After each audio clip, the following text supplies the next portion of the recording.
Good morning, welcome to our intellectual quality और learning platform. तो हम अपने डेली करंट अफेयर सीरीज की ओर आगे बढ़ते हैं। उससे पहले कुछ मोटिवेशनल कोट्स के बारे में जानेंगे। नए वर्ष में नई पहल हो, कठिन जिंदगी और सरल हो। नए वर्ष का उगता सूरज सबके लिए सुनहरा पल हो। तो आप सभी को नव वर्ष की हार्दिक शुभकामनाएं। नव वर्ष अच्छे से सेलिब्रेट करें और अपने लक्ष्य की ओर आगे निरंतर प्रयास करते रहें ताकि सफलता एक दिन अवश्य मिलेगी। तो इसी के साथ हम अपने डेली करंट अफेयर सीरीज की ओर आगे बढ़ते हैं। उससे पहले आप सभी लोग टेलीग्राम ग्रुप पर जुड़ जाइएगा। यहाँ पे आपको सारे पीडीएफ प्रोवाइड होंगे हमारे यूट्यूब सेशंस के। तो चलिए 1 जनवरी 2024 के सारे करंट अफेयर्स को डिटेल में कवर करेंगे, तो वीडियो के अंत तक बने रहिएगा। क्वेश्चन नंबर 1, 2024 में कौन सा राज्य कार्बी युवा महोत्सव का आयोजन करेगा? तो राइट आंसर हो जाएगा असम। असम स्टेट के लोग हाल ही में 2024 में आयोजन करने वाले हैं द कार्बी यूथ फेस्टिवल्स। तो जानते हैं इसके पॉइंट्स के बारे में। राष्ट्रपति द्रौपदी मुर्मू 17 जनवरी 2024 को तारलांगसो तिफू में मुख्य अतिथि के रूप में कार्बी युवा महोत्सव 2024 के स्वर्ण जयंती समारोह में भाग लेने के लिए तैयार है। यह उत्सव कार्बी युवाओं के लिए एक प्रमुख आकर्षण 12 जनवरी से 19 जनवरी 2024 तक तारालांगसो दीफू में कार्बी पीपुल्स हॉल में होगा। तो ये पॉइंट्स याद रखिएगा कि इस कार्बी यूथ फेस्टिवल्स के दौरान हमारे इंडिया के प्रेसिडेंट द्रौपदी मुर्मू जी को बुलाया गया है। तो कहाँ पे ये फेस्टिवल सेलिब्रेट किया जा रहा है? तो असम में फेस्टिवल को सेलिब्रेट किया जा रहा है। चीफ गेस्ट के रूप में कौन होंगे? तो प्रेसिडेंट द्रौपदी मुर्मू। ये पॉइंट याद रखिएगा क्योंकि स्टैटिक जीके पार्ट से डायरेक्ट क्वेश्चन आते हैं। कार्बी यूथ फेस्टिवल कहाँ का फेस्टिवल है? तो असम का फेस्टिवल है। नेक्स्ट चलेंगे क्वेश्चन नंबर 2 की ओर। हाल ही में मछलियों में फॉर्मेलिन का पता लगाने के लिए मेटालिक ऑक्साइड आरजीओ सेंसर किसने विकसित किया है? तो right answer Guwahati university.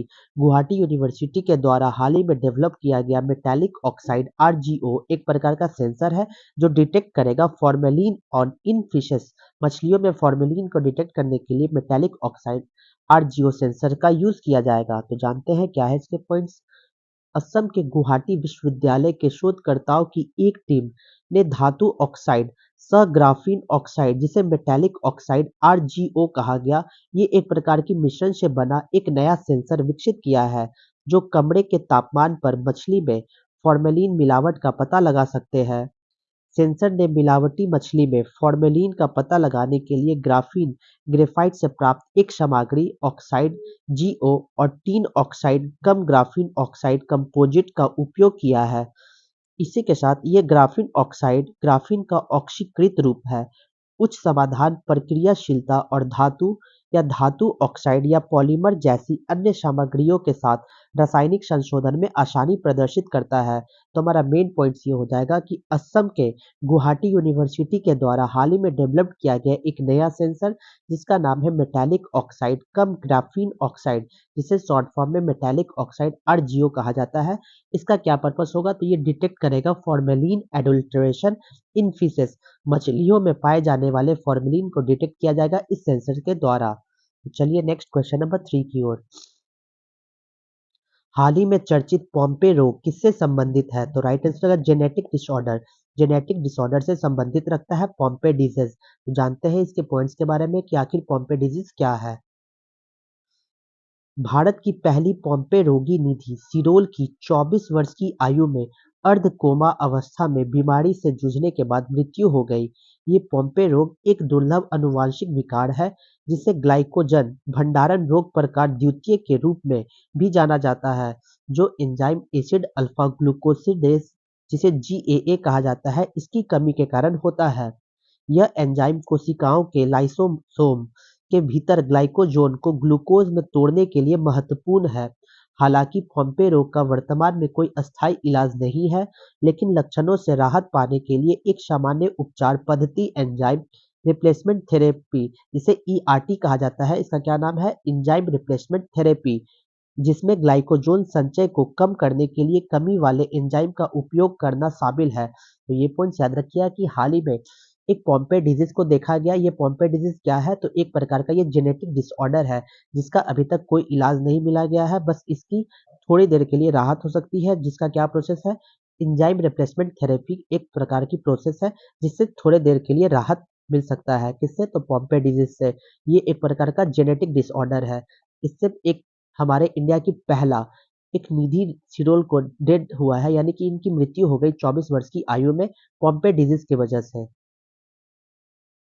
Next question number 4 की ओर। वाई भारत मैटर्स पुस्तक किसने लिखा? Who authored the book why Bharat matters? तो राइट आंसर हो जाएगा एस जयशंकर। एस जयशंकर के द्वारा लिखा गया वाई भारत मैटर्स। तो जानते हैं इस बुक में आखिर क्या है? वाई भारत मैटर्स में एस जयशंकर का तर्क है कि जहां उभरती शक्तियां सबसे अधिक स्थिरता चाहती है, वहीं भारत को गंभीर अप्रत्याशितता के बीच उभरने की योजना बनानी चाहिए। वह यह भी बताते हैं कि क्यों वैश्वीकृत दुनिया में विदेश नीति सभी नागरिकों के लिए उनके दैनिक जीवन में तेजी से मायने रखती है।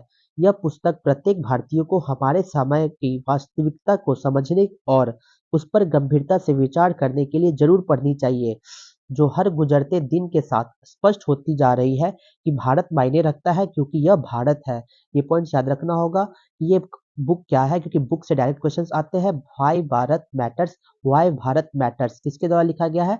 तो एस जयशंकर जी के द्वारा लिखा गया है। ये कौन है? तो ये हमारे फॉरेन मिनिस्टर है। इंडिया के फॉरेन मिनिस्टर कौन है? एस जयशंकर।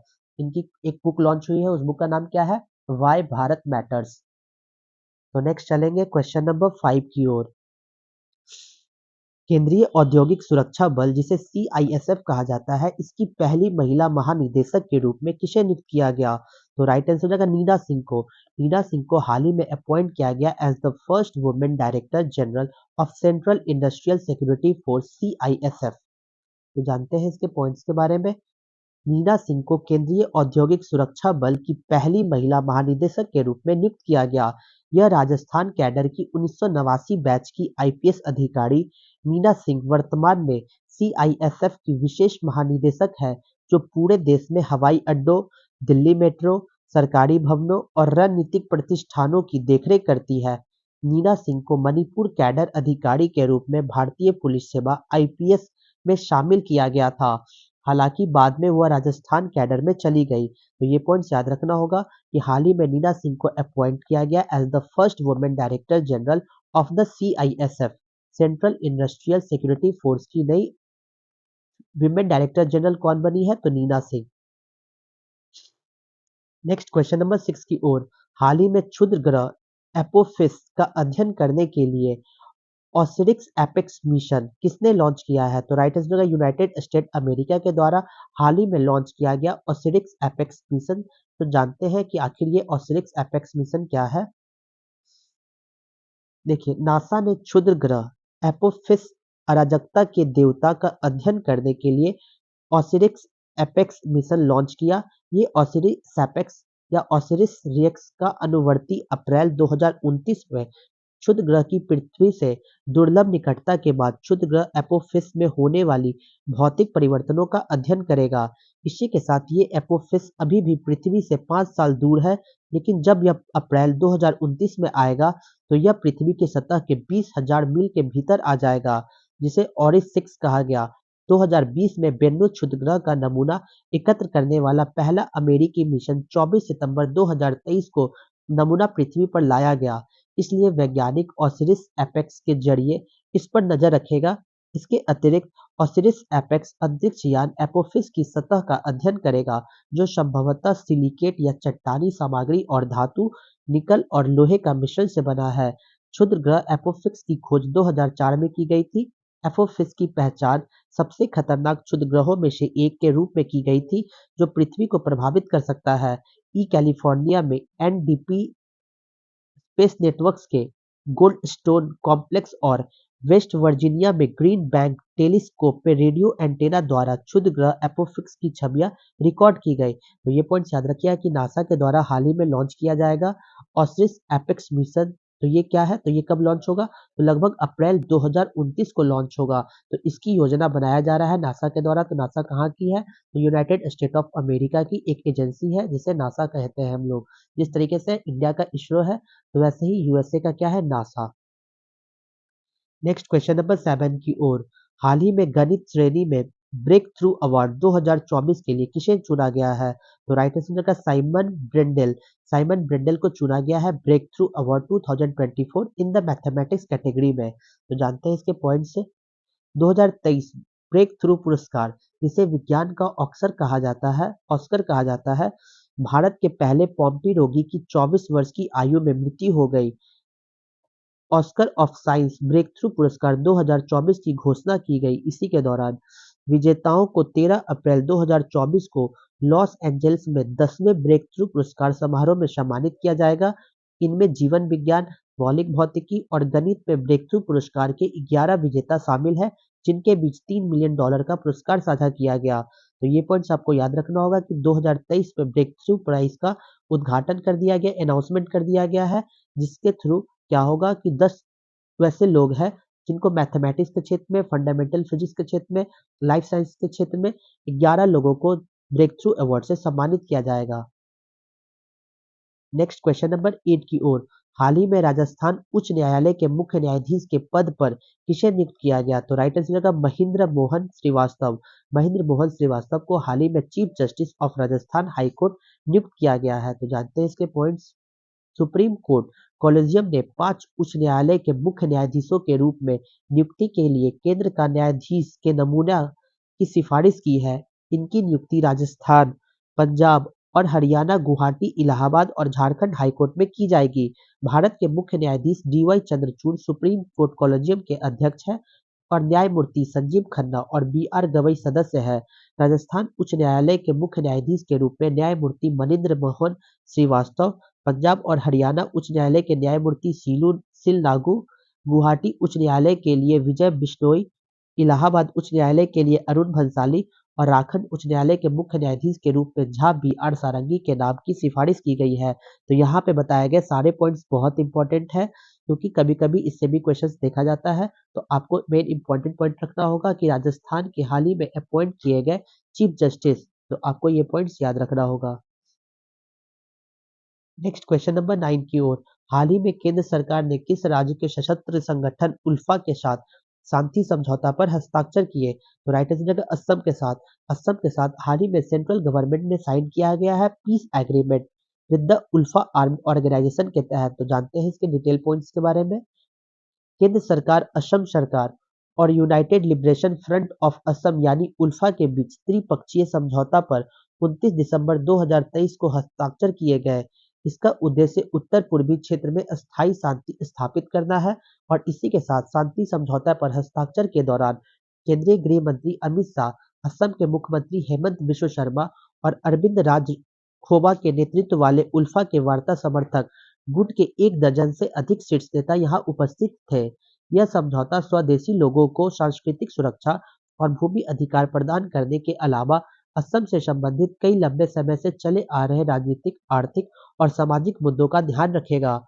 सूत्रों ने कहा कि राज खोबा समूह के 2 शीर्ष नेता अनूप चेतिया और शशधर चौधरी सरकारी वार्ताकारों के साथ शांति समझौता का अंतिम रूप देने के लिए पिछले सप्ताह से राष्ट्रीय राजधानी में है। तो ये पॉइंट याद रखना होगा कि हाल ही में सेंट्रल गवर्नमेंट ने असम गवर्नमेंट के साथ United liberation front of Assam that is उसको उल्फा कहा गया, साइन किया गया कब? तो 29 दिसंबर 2023 को। किस लिए?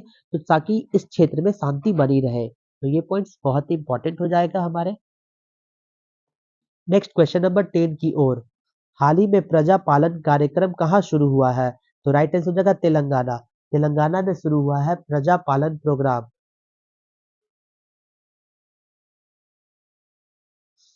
तेलंगाना के उप मुख्यमंत्री भट्टी विक्रमामल्लू ने हाल ही में इब्राहीमपट्टनम में सरकार के प्रजा पालन कार्यक्रम का उद्घाटन किया। प्रजा पालन कार्यक्रम को निवासियों की जरूरतों के बारे में व्यापक जानकारी एकत्र करने, जमीनी स्तर पर एक विस्तृत डेटाबेस बनाने के लिए डिजाइन किया गया। इसके तहत गरीबों को सफेद राशन कार्ड दिए जाएंगे। प्रजा पालन कार्यक्रम के तहत आवेदन 28 दिसंबर से 6 जनवरी तक लिया जाएगा। सभी गांवों के लिए टीमें नियुक्त की गई, जो लोगों को महालक्ष्मी, रायतू भरोसा, इदरिम्मा इदलू और चेउथा योजना के तहत सरकारी लाभों के बारे में जानकारी दी जाएगी। इसके तहत एक ही आवेदन पत्र का उपयोग 5 अलग-अलग कल्याणकारी योजनाओं के लिए आवेदन करने के लिए किया जा सकता है।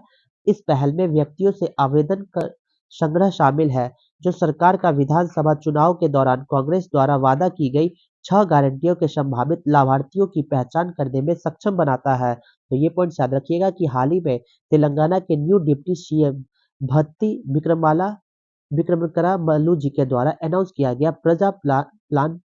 प्रजा पालन प्रोग्राम। तो ये पॉइंट याद रखिएगा कहाँ का है ये प्रोग्राम, तो बस तेलंगाना का।